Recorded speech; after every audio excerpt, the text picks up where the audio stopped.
cook them? Did you? Where did you do that? I mean, on the kitchen stove. For everything you've done to me. So. For everything you've done to me. So. F you. So. Mean to kill her? I didn't mean to kill her, man. You pulled her insides out. You pulled her intestines out. I wasn't. Humanity is multifaceted. On one end, we have the capacity for so much good, but we also have the capacity for so much evil that you can't even comprehend. Because what could even push a human being to eat another human being? And that's why these criminals are the absolute worst of humanity, if we can even call them that. What was supposed to be a night of sexual pleasure quickly turned into one of cannibalistic terror when Kevin Bacon met Mark on a dating app. After Kevin's parents noticed he was missing, they reported to the police and there was only one suspect, Mark Latunsky. So, what happened to Mark David Latunsky? I have no idea. okay. However, all of the people that I grew up with knew that I'm not Mark David Latunsky, and they just failed to tell me. My mother had a funeral in 1981.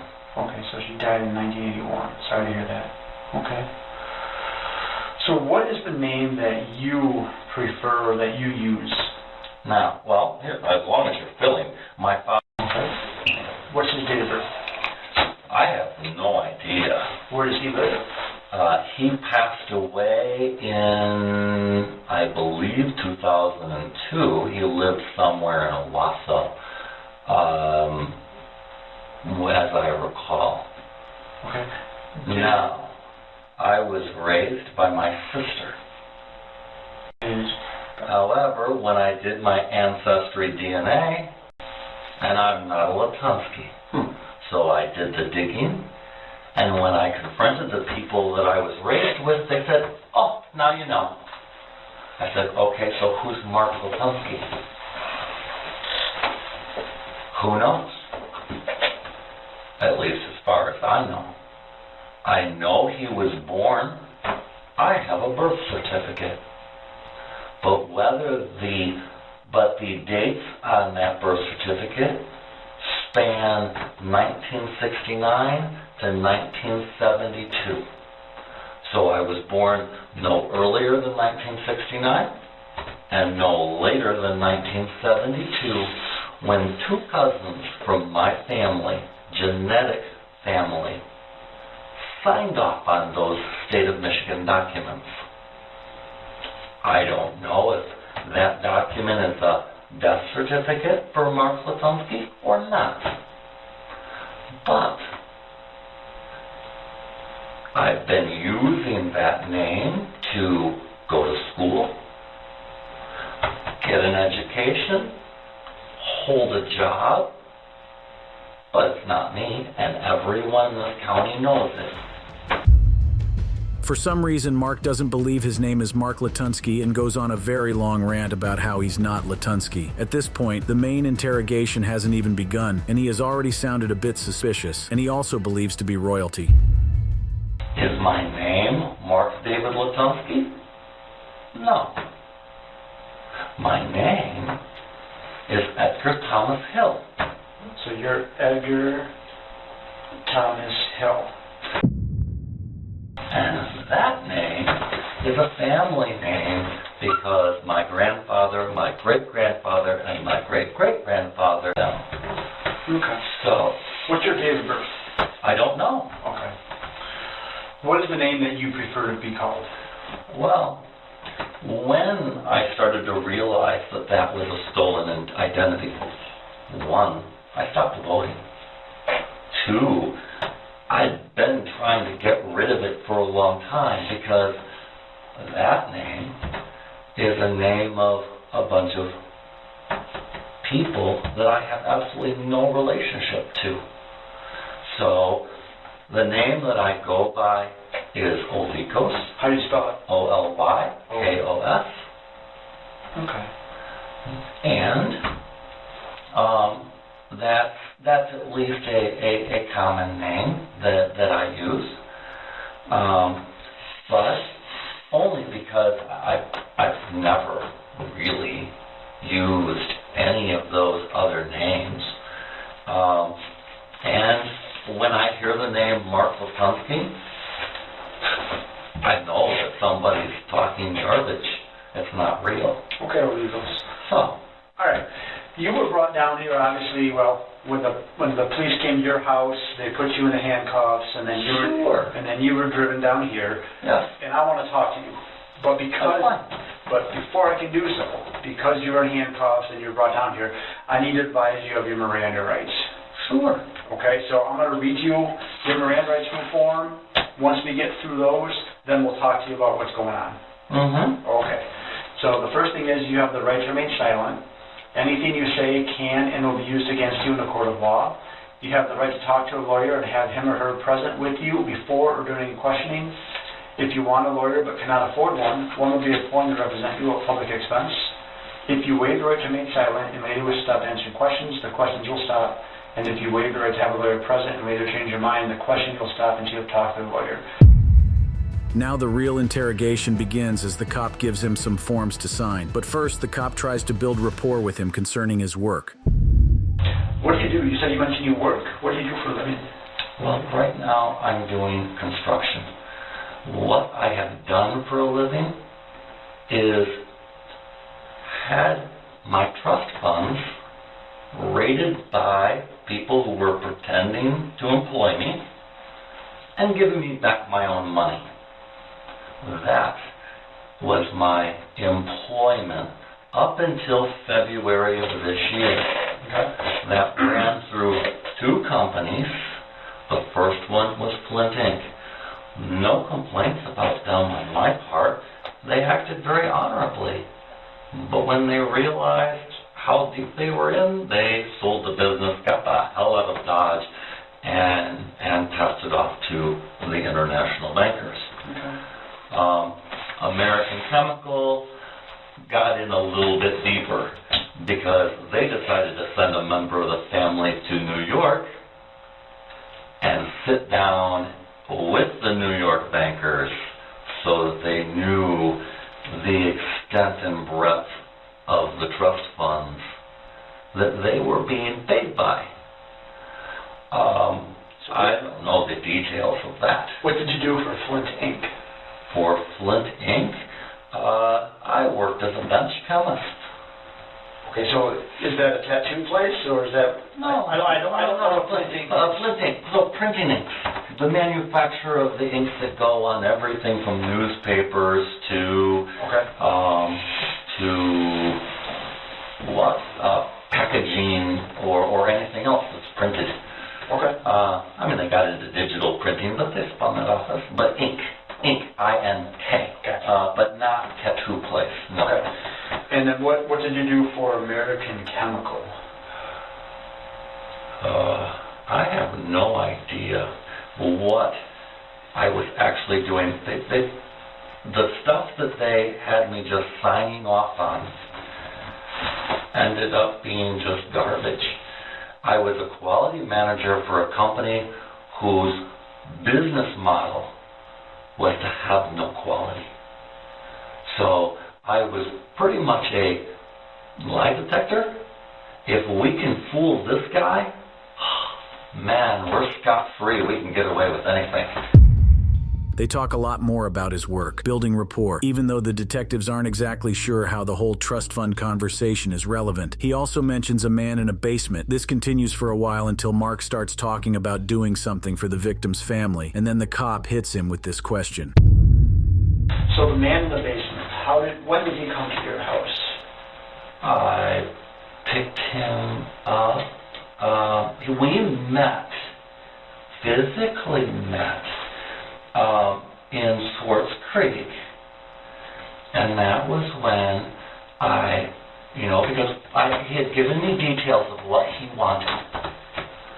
And so I said, well, I'll tell you what, I will bring all of the things that you would need so that you can see them. I said, I will lay them out in front of you. I says, then I'll step back. I says, you need to decide. You need to decide, because I'm not going to force you. Okay, so you meet him in Sports Creek. I met him in Swartz Creek. On what day? Well, that would be the 24th. Okay, on 12/24, Christmas Yeah. Eve. Okay. It was Christmas Eve. And then, Was that the first time that you'd ever met him in person? That was the first time I'd ever met him. I had chatted with him, so I had a tremendous amount of detail of what he was looking for. Only what he was looking for. And you're trying to help him. What? You were trying to help him. Well, System. in that regard, I took everything that I had to set it up, and I put it into a bag. I laid it out in the trunk so that it was there in the back of the van. And then I got in the front, and I said, you decide. And at that point, he says, I've made my decision. I says, well, I said, take and, put on the different gear that he wanted, that he'd selected. He'd taken some and said, no, not this one, he picked it all out. He wanted to make sure that he was comfortable, and that he was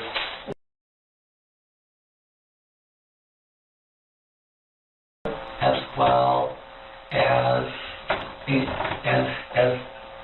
without going up. I don't want to have the details on any record. It doesn't need to be there. What he wants is what he wants is what he wants. Sure. But at that point, I said, you know what?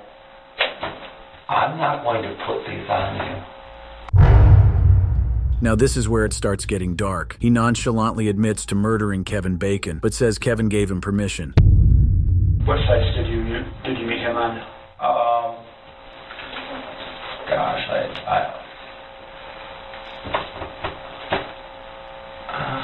would have. I think that one was Grinder. Okay. But no matter. We chatted for a while. He described the things that he wanted. After we sat and made an agreement about what was going to happen,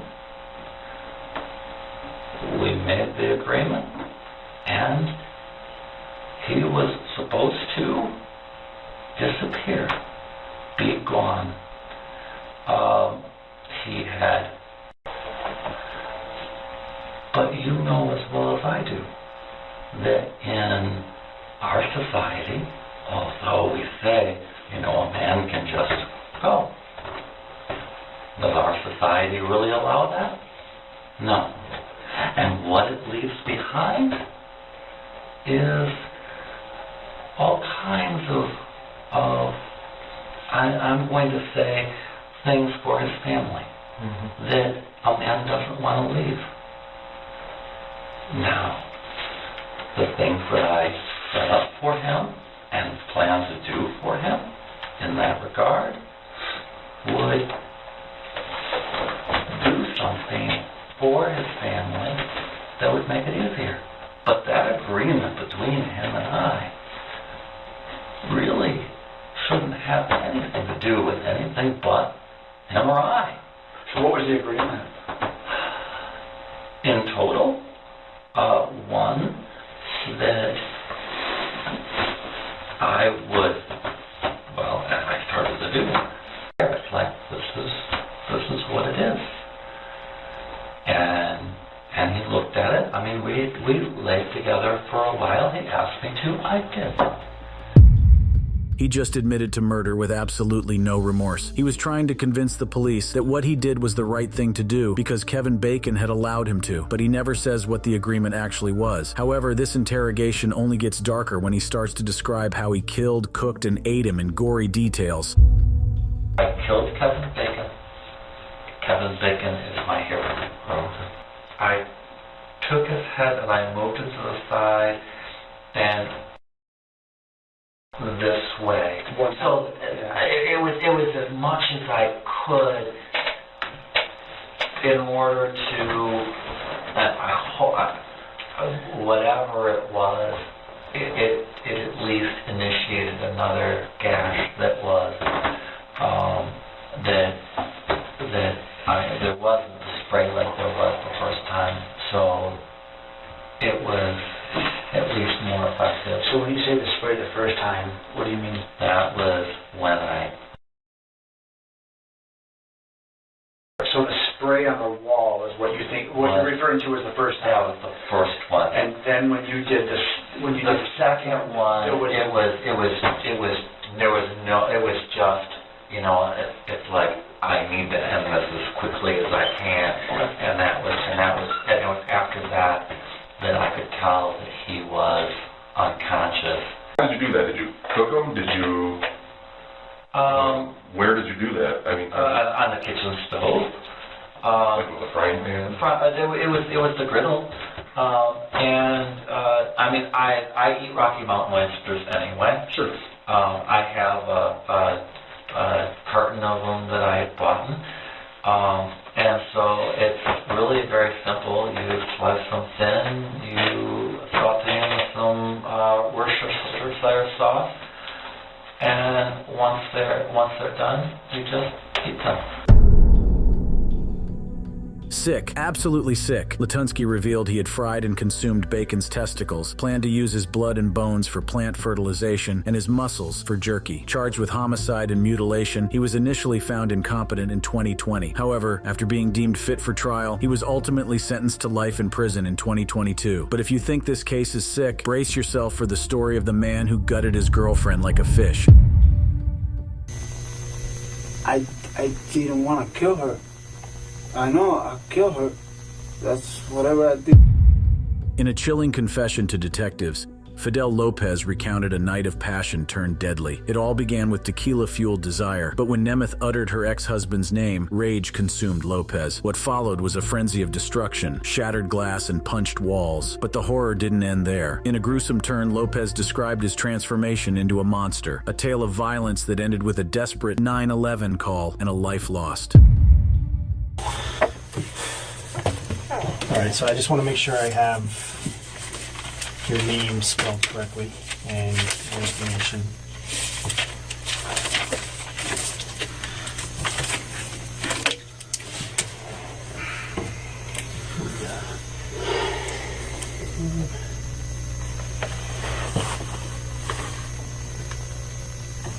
Alright, spell your first name for me. First name is Fidel, F-I-D-E-L. Okay. And your last name? Lopez, L-O-P-E-Z. Excellent. Okay. And you're 26 years old? No, 24. 24? And your date of birth? March 28, 1991.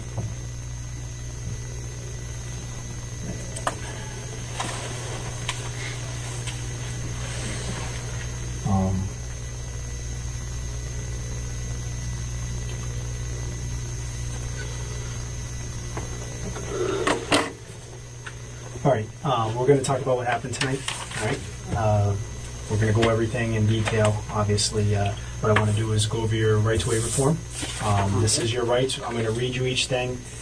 You're going to answer. I'm going to have you sign, and then we'll take a stand. Yeah, I don't know how to read in English, so just read it. I'll read it. You understand English, though, Yeah, correct? I do. Okay, and what? I'm sorry, can we get Spanish right? Where'd you go to school? I went to Nova High School. Did you graduate? No, I did not. What year did you go to? I went until 10th grade. 10th grade?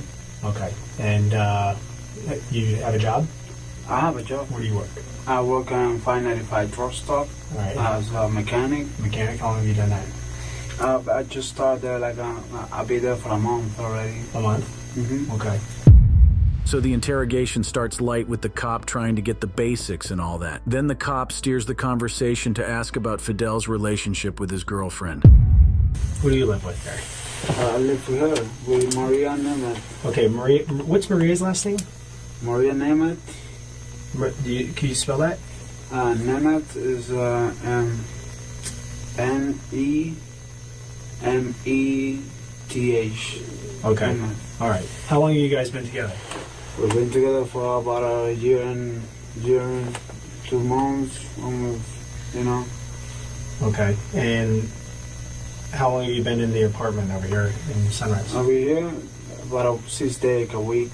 A week? Yeah. Okay. You guys have been together for over a year. Exclusive? You guys, boyfriend, girlfriend, no other...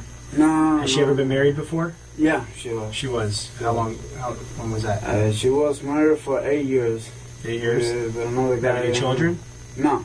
She don't Okay. have any children. Have you ever been married before? No. You have any children? I do. You do? How many? I have 2. 2? Boy, girl? 2 boys. 2 boys? How old are they? One of them is a year and a half, and the other one's almost 2 years. You're not 2 years old? I mean, one of them is a year and like 1 month, and Yeah. the other one's almost 2 years. I just having one next to the other. So. Okay. Where do they live? They live with the mother. There's a university, and I forget the road, so it's close by. Yeah. So your one son was born right when you got together with Maria. Exactly. Maria, you know, we made up, and we always hang up, or you know, go to clubs and things like that. Yeah. And then we decided to make something formal and something serious. Okay. How did you guys meet? We met in a club. I mean, I was just, trying to buy a pizza. She was in the parking lot with the car, and it's just met outside of the club. Then the detectives start asking him questions about the night, and the details move from very sexual before it gets gory. All right, so tell me about the night from when you get back to the house. Tell me what happened. Okay, we get to the house. She was already like kind of tipsy from the margaritas and chilies. We start to drink. We put like 2 cardboard, boxes on the floor. We put the lime on top, and because we don't have furniture, so we're about to buy. Now when I get paid, we're about to buy furniture, the TV, and things like that, Okay. And so we put the 2 boxes on the floor in the dinner room, and then we start to drink and talking and listen to music, and we have a lot of shock of tequila. Then in my position, I can handle it. I can handle drinks. Because sometimes you go a little crazy, and she was a lot crazy. And so she was asking me for stuff that she never asked me for that before. So, like what? The thing with the arm and shit like that, and I never done that shit with nobody, especially with her. So explain what kind of stuff was she asking? What do you mean with the arm? I mean, first she started talking like something like I was uncomfortable with it. Like one day I want you to put a bottle on my pussy. Sorry, I'm just talking right now with you guys. Yeah. I want you to be open. And I respect her, and absolutely. And you're not disrespecting her. You're just telling us what she told you, what she wanted you to do. It's not disrespectful. I'm a man. I'm her man. So whatever she asks me, I'll do it. Okay. Whatever it is. I don't care what it is. Even if she want me to put my hand in her pussy, I put it. Okay. I put it. So she was telling me that, and then I don't remember really if I did it with the bottle too, or if I not, because I was really. What kind of bottle are you talking about? It's a beer bottle. A beer bottle? Okay. All right. He says she got drunk and told him to put his hand and beer bottle inside her vagina, but as the interrogation goes, only gets weirder and more violent. But he seems to be pushing all the blame to her. So what ended up happening? I know she was asking you to do these things. Yeah, she was asking me all those stuff, and I was starting feeling like uncomfortable, because she never asked for that, and I know she was tipsy. But when we were doing the stuff and all the things, she told me she wanted to throw up to get out of the bathroom. Mm-hmm. So I get out of the bathroom, and I was outside. believe I was smoking a cigarette. I don't remember if the door was already break or something. I really don't know. I know I break it because she's not strong enough to break it. What door are we talking about? The glass door. I just sliding remember I see glass on the floor, man. I really don't remember when I break it or why I break it. You know, to be honest with you, I really don't remember.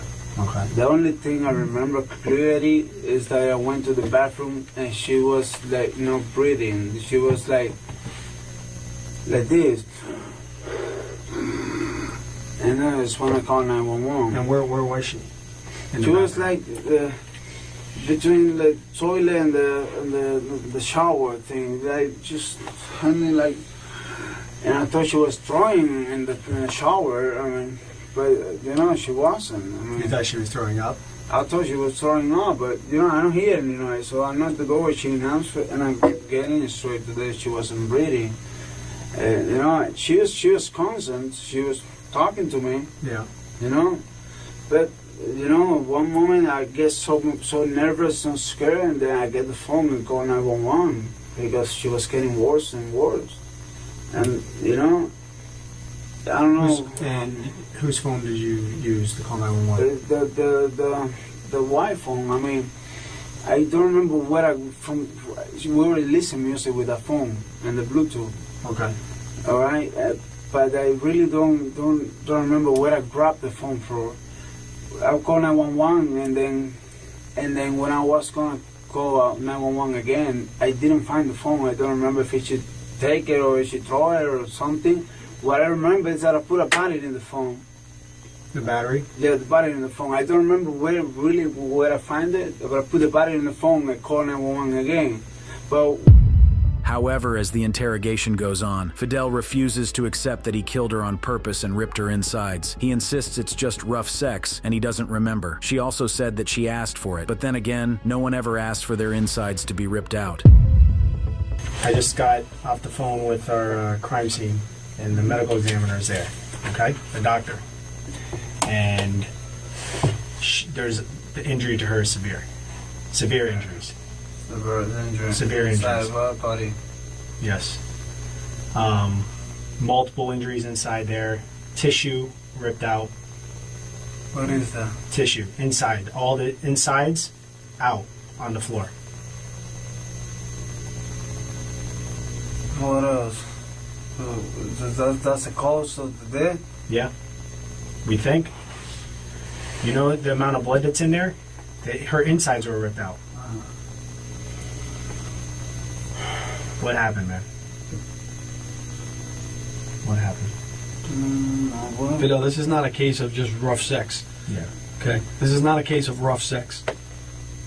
There's blood everywhere. I know. Everywhere. Listen, just tell us. I'm just doing whatever she was telling me to do. She wasn't telling you to do that. Because that's, yeah. Listen, Fidel, the amount of pain that she would have been in would have been unbearable. Okay?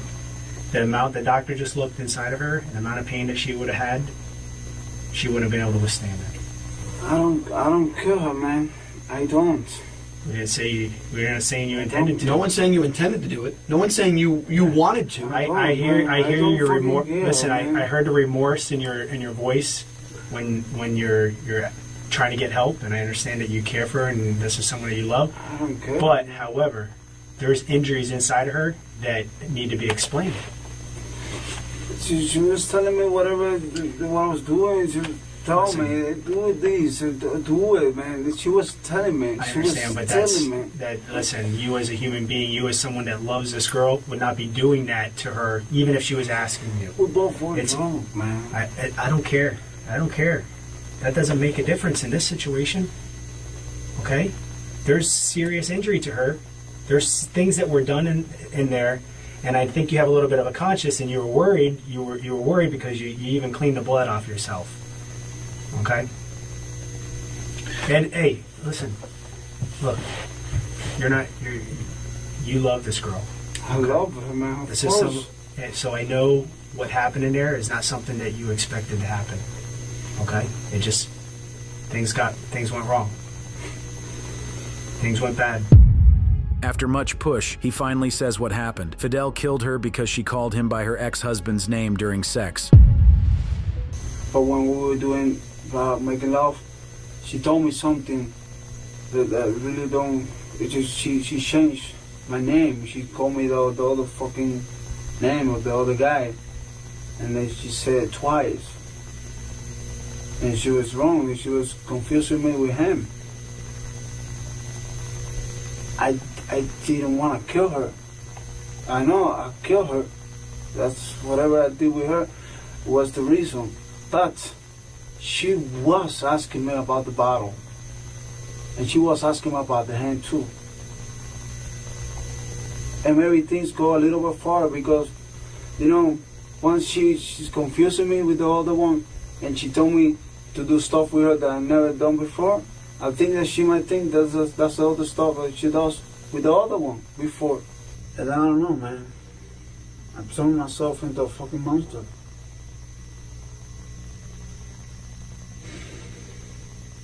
Because she called her ex-husband's name?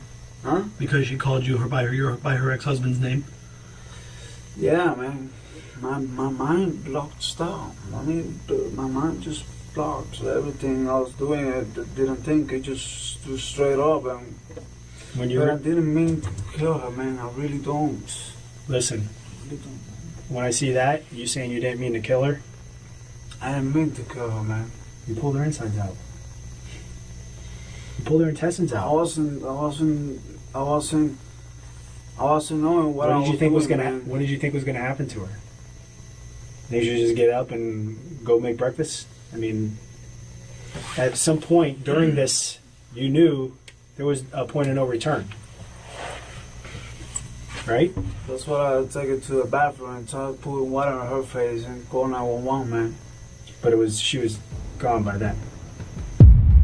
Fidel Lopez, acknowledging guilt in Maria Nemeth's death, opted for a plea deal, foregoing the death penalty. Broward County Judge Ilona Holmes, respecting Nemeth's family's sentiments, delivered a sentence barring parole and appeals. Mr. Lopez will never know freedom. Too bad I can't say the same for Jorge Torres Jr., who was locked in a suitcase and taunted by his girlfriend Sarah Boone.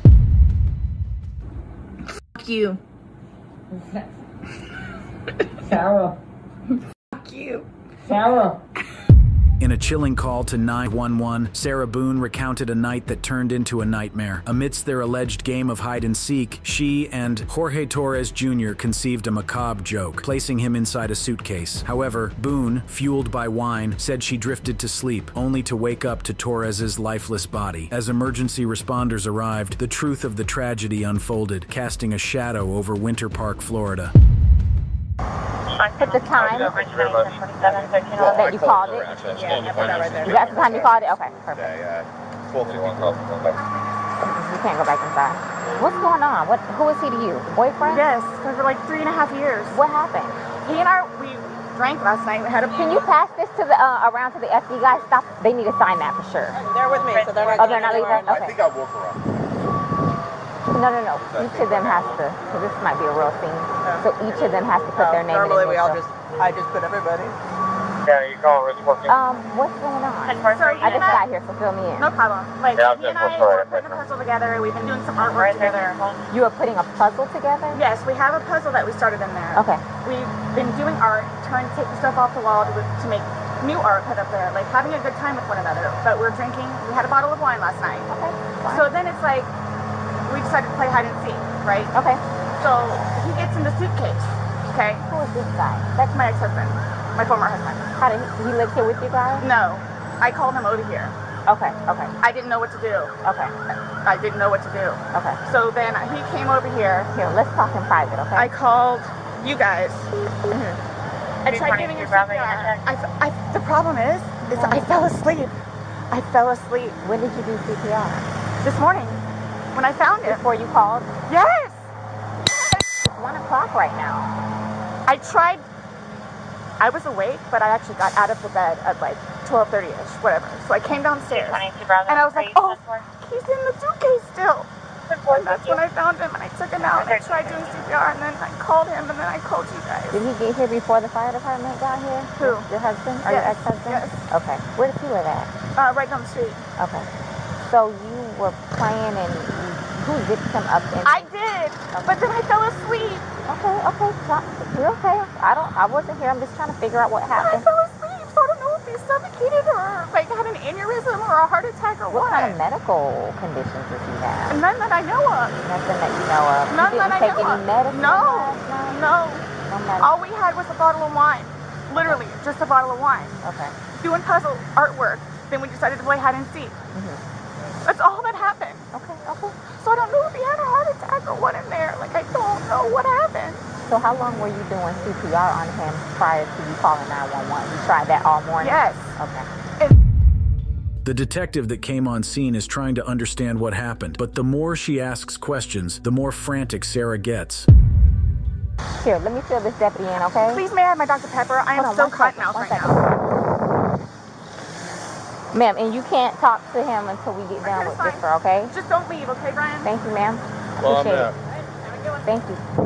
I'll get Lucas eventually. I know. Do me a favor. Stand over there by that car. Give me 1 second.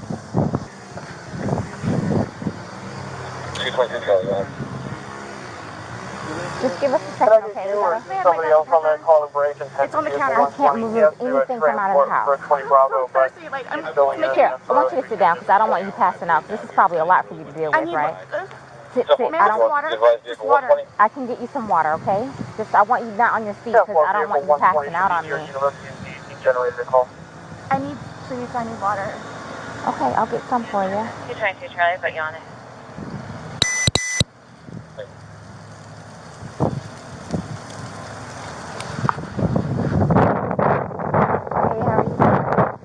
Okay, so you don't live here in this house? No. I live down in Lake Granada Cove down there. Lake Granada Cove, okay. Yeah. So kind of tell me how you came here today, or... Well, I've been calling... Come down here, we gotta talk. I've been calling since... You've been calling your ex-wife or current wife? Yes. Okay. No. Ex-wife. We've been divorced about a year and a half. About 11:30 is when I started calling to find out, because this is supposed to be her day. So, her child. Okay. She's generally not very good about always doing it. She tends to drink. They called back and said she was still there, or she came back. So I was calling to find out if she was going to be getting him or not today. From school? Yes. Okay. Yes. So I started calling like 11:30, called every half hour or so, and then she was back inside the lobby. Finally got a hold of her at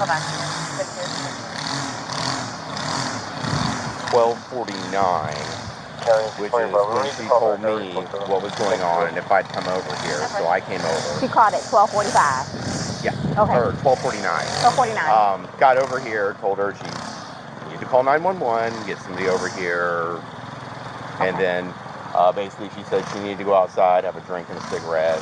I walked back out the house because I didn't really want to be Who called? there. Did you call or did she call? Well, I called. She called me back when I was on my way to make sure I was coming over. But I called her Give me initially. 1 second, okay? But I called her Do initially, you have water in your car? From the ex-husband's account of events, you can tell there are some things that don't add up. It's natural. You're nervous. You have your anxiety. You're scared, right?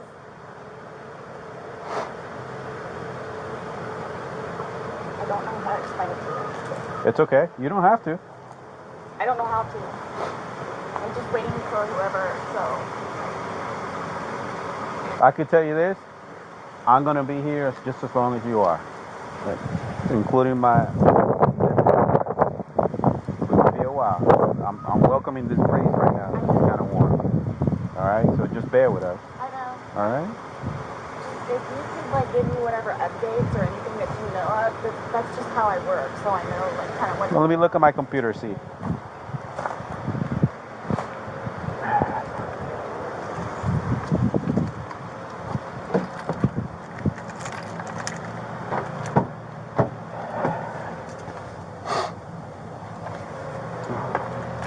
We already got a detective on his way. He's on the screen. Hey, Sarah. Did you get enough water? No, if you want to stay seated, I don't want you getting lightheaded. So remember I said the detectives were going to come out and talk to you and go from there. You know what I'm saying? They're here. They're going to ask you a few questions and then go from there, okay? Okay. All right. All right, sir. My name's Chelsea. My partner, Scott. To my understanding, you reside here? Yes.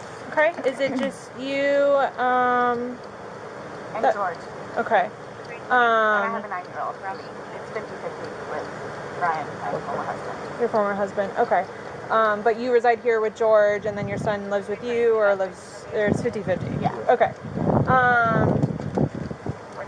So from what Rodriguez has told me, she explained last night that you guys were drinking a bottle of wine, and around midnight, you decided you guys... 12:30ish, yeah. Okay. You guys decided to play hide and seek. Well, we were playing hide and seek, and then... Was your son home at the time, or... No. Okay. No, he was mine. At this point, she tells the same story she told the first cop with a bit more details, but again, some things are not adding up. Listen to the clip very well, and you'll probably guess what.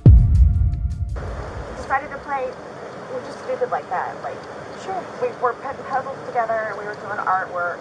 You can see the puzzle that we finished in there, and then the artwork, and then decided to play hide and seek, just being stupid. Okay.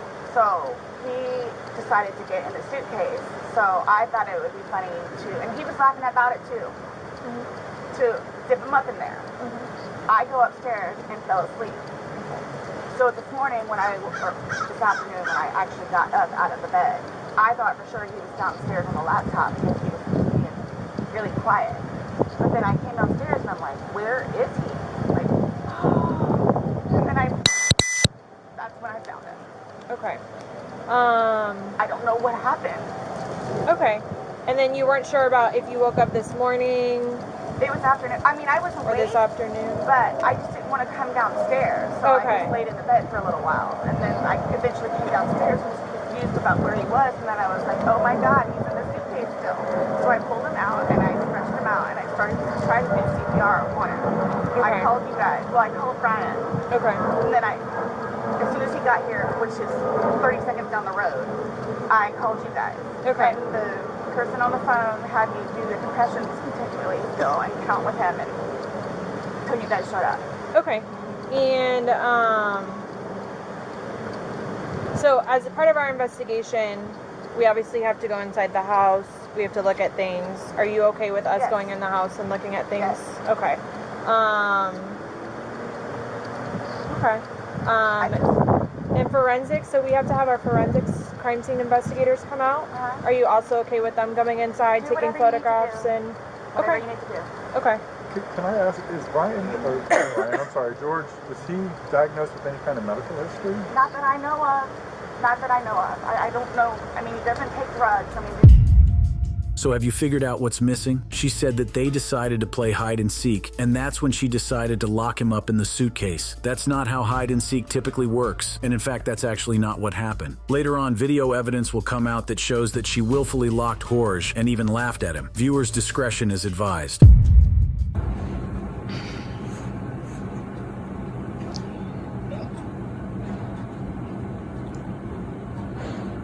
Sarah.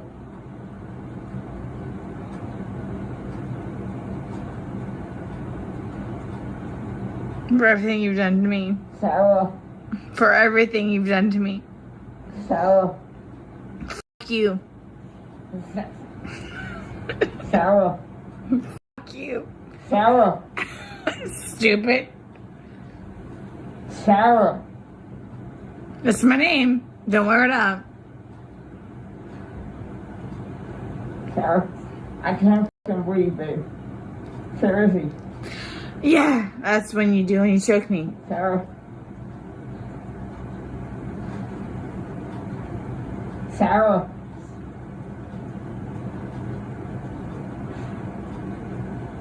Sarah.